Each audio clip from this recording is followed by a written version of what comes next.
Hello students, welcome to ढाल sir classes. Last lecture हम लोग हाबरमास के पब्लिक स्फीयर के बारे में, सार्वजनिक क्षेत्र के ऊपर डिस्कस किए थे। So today will start with another important concept given by Jurgen Habermas, theory of communicative action.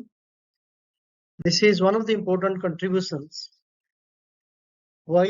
Because the way we understand the communicative action from the idea of interpretative traditions to the phenomenological traditions, ये दोनों के बीच की जो traditions के बीच में एक important जो bonding create होती है, theory of communicative action given by Habermas.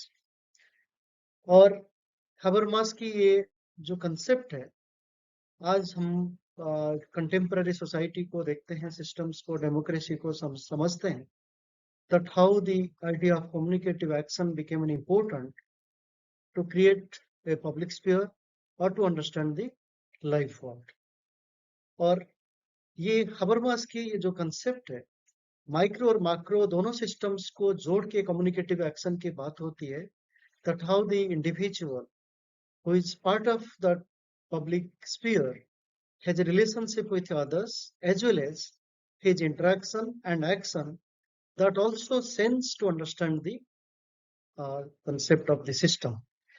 तो ये जो जीवन संसार की बात करते हैं या जो कम्युनिकेटिव एक्शन की बात करते हैं, ये दोनों के बीच में एक रिलेशनशिप को कम्युनिकेटिव एक्शन के माध्यम से हैबरमास एक्सप्लेन करना चाहता है। और ये जो कम्युनिकेटिव एक्शन को समझने के लिए हैबरमास 7 टाइप की एक्शंस की बात करते हैं। एक normative action, teleological action, dramaturgical action, फिर एक कम्युनिकेटिव एक्शन। ये 4 एक्शन को हम लोग वन बाय वन डिस्कस करेंगे। When we think about teleological action, the teleological action which is oriented to various means and the most appropriate means to realize the goals. एक individual और agency जब काम करता है अपने गोल्स को fulfil करने के लिए, तो बहुत सारे माध्यम उसके पास आता है और बहुत सारे माध्यम से एक कोई अप्रोप्रिएट जो सबसे बेहतर है उस इंडिविजुअल उस एजेंसी के साथ, तो it becomes the teleological action. Why? Because Habermas also calls it the instrumental, because it has a relationship with to achieve the ends or the goals. And again, it is also considered as the rational. क्यों rational? इसलिए क्योंकि आपकी goal achieve करने के लिए सबसे बेहतर तरीका, suppose you are preparing for any examination, so there are many methods to prepare. कोई कोचिंग, कोई सेल्फ स्टडी, कोई लाइब्रेरी, कोई ट्यूशन, कोई बुक्स, कोई नोट्स, तो इतने सारे माध्यम से अगर आप अपने गोल को अचीव करना चाहते हो, so the best method you can put according to your own convenience and which is rational to you. So that action becomes the rational to that individual to fulfill the goals. So that is why it is teleological. क्योंकि ये जो action है, वो action आपकी appropriate means को justify करता है to realise the goals. Next, जब नॉर्मेटिव एक्शन की बात करते हैं, यूजुअली जो नॉर्मेटिव एक्शन की बात करते हैं, then we can think about the collective acceptance या कलेक्टिव कंसाइंस की कंसेप्ट में जो एक्शन हमारी बिहेवियर को और हमारी कॉमन वैल्यूज जो ग्रुप के साथ जुड़ा हुआ, उससे जुड़ा हुआ। क्यों?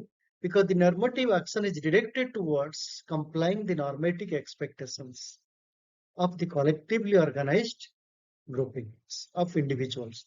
That means हम जिस समाज में रहते हैं, जिस ग्रुप के साथ रहते हैं, उसमें एक कॉमन वैल्यूज है, उस वैल्यूज हमें हमारे एक्शन को रेगुलेट करता है या कंट्रोल करता है। So that means I do something to achieve my goal, but it has a relationship with our community or the group or the society which is collectively accepted. तो जो सर्वसम्मति या जो कलेक्टिव कंसाइंस जहां पे है, उस वैल्यूज को लेके हम जब एक इंडिविजुअल अपने एक्शन साथ जोड़ते हैं और उसी से अपनी गोल को सेटिस्फाई करते हैं, गोल को अचीव करते हैं. So that becomes the normative action.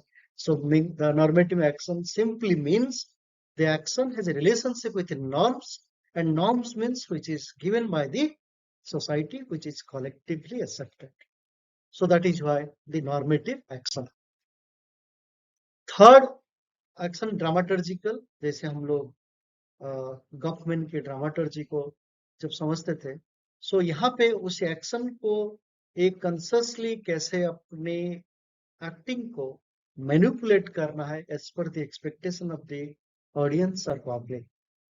आपको आपके लिए नहीं, आपकी एक्शन पब्लिक के लिए है, ऑडियंस के लिए है. So that becomes an important strategy that to fulfill your goal of action, you need to manipulate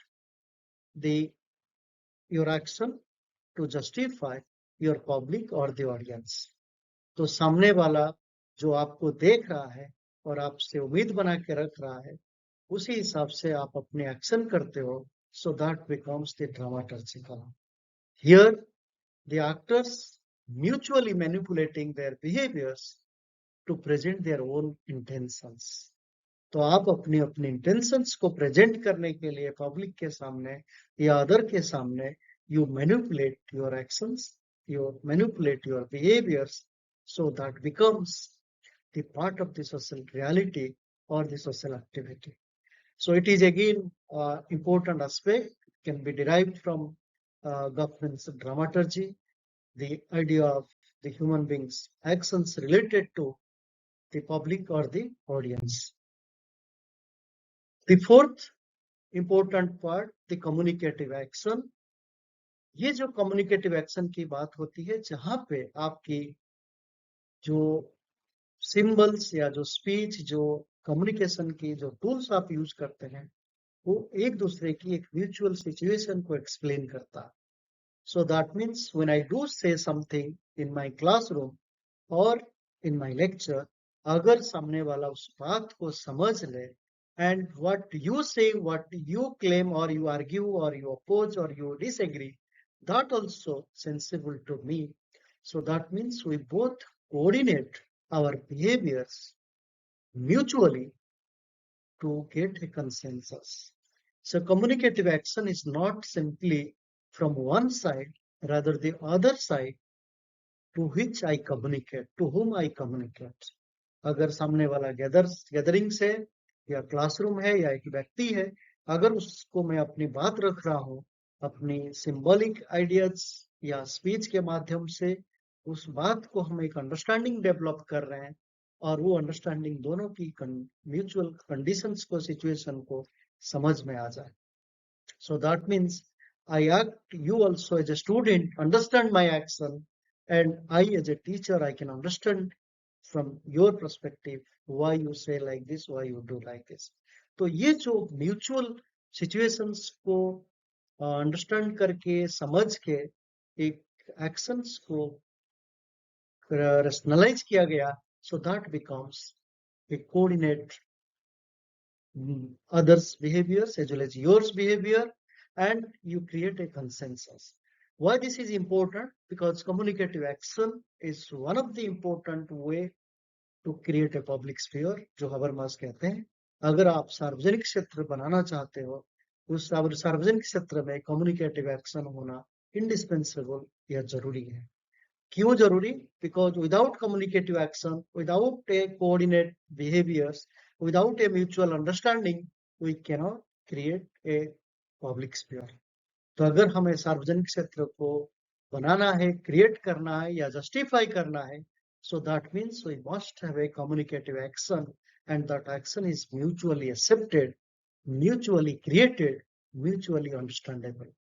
तो ये जो आपस में दो व्यक्ति या एक से अनेक या दो ग्रुप के बीच में जब भी कोई बातचीत होता है किसी ग्रुप में या किसी सार्वजनिक क्षेत्र में, so that means दोनों सिचुएशंस को, दोनों की पर्सपेक्टिव को समझने की जरूरी है. So communicative action is not simply an interaction, rather the interaction with a purpose of understanding the mutual situation. तो ये सिंपली एक बात नहीं करना है, कम्युनिकेट नहीं करना है, बट परंतु सामने वाला को भी उस परिस्थिति की, उस सिचुएशन को भी समझ के भी बोलना है. So that is where we understand that communicative action creates a space of conduciveness for both the actors or one actor with another actor. And that is why communicative action is important to understand the public sphere. Thank you. Thank you so much for watching Dhal Sir classes.